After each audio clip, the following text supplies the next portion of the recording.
उत्तर प्रदेश में बुलडोजर और एनकाउंटर, ये दो कार्रवाई ऐसी हैं जिनके दम पर सरकार कानून व्यवस्था की मजबूती और अपराधियों पर लगाम का दावा करती है।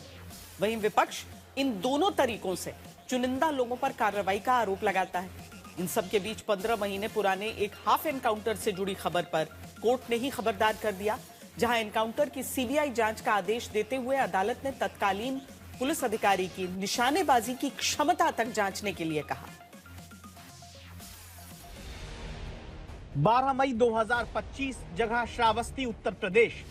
अलाउद्दीन उर्फ छुटकऊ नाम के आरोपी को गोली मारकर हाफ एनकाउंटर किया जाता है। यूपी में हाफ एनकाउंटर का मतलब है पैरों में गोली लगना। मई 2025 में श्रावस्ती पुलिस की टीम आरोपी अलाउद्दीन को नाबालिग बच्ची के अपहरण के मामले में गिरफ्तार करने पहुंची थी। पुलिस कहती कि तभी इसने फायर किया और दोबारा जब रात के अंधेरे में पुलिस के मुताबिक आरोपी ने हथियार लोड करना चाहा तो ये हैं तत्कालीन एसएचओ इकौना अश्विनी कुमार दुबे, जो बहुत बहादुरी से कहा जाता है कि उसी रात के अंधेरे में केवल हथियार लोड होने की आवाज सुनकर ऐसी गोली चलाते हैं जो सीधे आरोपी के पैर में लगती है, किसी और को नहीं। राप्ती पुल के पास वहां घेराबंदी की गई और जब पुलिस ने उसको रोका तो उसने पुलिस पर फायर किया और पुलिस ने अपने बचाव में फायर किया, जिसमें उसके दोनों पैर में गोली लगी है और उसको मुठभेड़ में गिरफ्तार किया गया। मई 2025 के इस हाफ एनकाउंटर पर 23 पुलिस वालों को पुरस्कार मिला, लेकिन अब एनकाउंटर से लेकर पुरस्कार तक पर सवालों का नया एनकाउंटर शुरू हो चुका है। हाफ एनकाउंटर के 15 महीने बाद इलाहाबाद हाईकोर्ट की लखनऊ खंडपीठ ने मई 2025 के श्रावस्ती के इकौना में अलाउद्दीन वाले हाफ एनकाउंटर पर यूपी पुलिस को लेकर गंभीर सवाल खड़े किए हैं।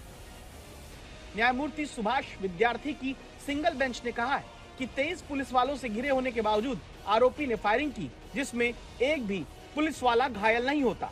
वहीं रात 11 बजे सुनसान इलाके में 15 मीटर की दूरी से एसएचओ ने गोली चलाई और वो सीधे आरोपी के दोनों पैर में लगी।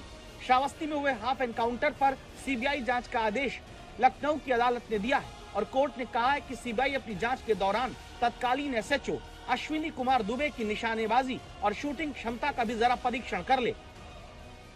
कोर्ट ने साफ तौर पर कहा कि पुलिस की जीप में कैसे 23 लोग बैठ सकते हैं और वहीं रात के अंधेरे में एसएचओ जिसने इस पूरी एनकाउंटर की कहानी बताई, एफआईआर दर्ज करवाई, वो रात के 11 बजे कैसे असलहा को लोड करने की आवाज से उसने फायरिंग की और जिसमें जो आरोपी था उसके दोनों पैर में सटीक जाकर गोली लगी है।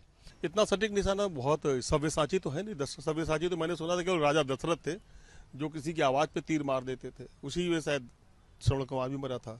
सव्यसाची नहीं है ये। अगर इन्हें ये बोलना चाहिए था कि हाँ मैंने ऐसा अनुमान में लगाया, तो अनुमान से भी चलाया तो किसी अन्य को भी गोली लग सकती थी ना, कोई और भी तो मर सकता था। सटीक इनकाउंटर होना चाहिए, किसी अन्य की जनहानि नहीं होना चाहिए, किसी का अन्य घायल भी हो सकता था।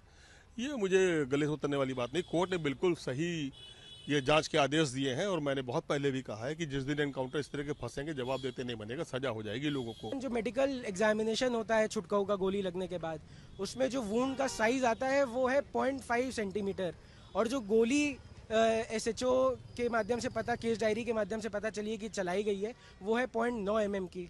तो गोली जब 9 mm की है और एंट्री वुंड है 0.5 mm का, तो ये बहुत ही इम्प्रॉबेबल चीज़ें हैं जो कोर्ट को लगी हैं। एक बहुत ही कॉन्कॉक्टेड स्टोरी बनाई गई है पुलिस के द्वारा और जो कि मानने के योग्य नहीं है।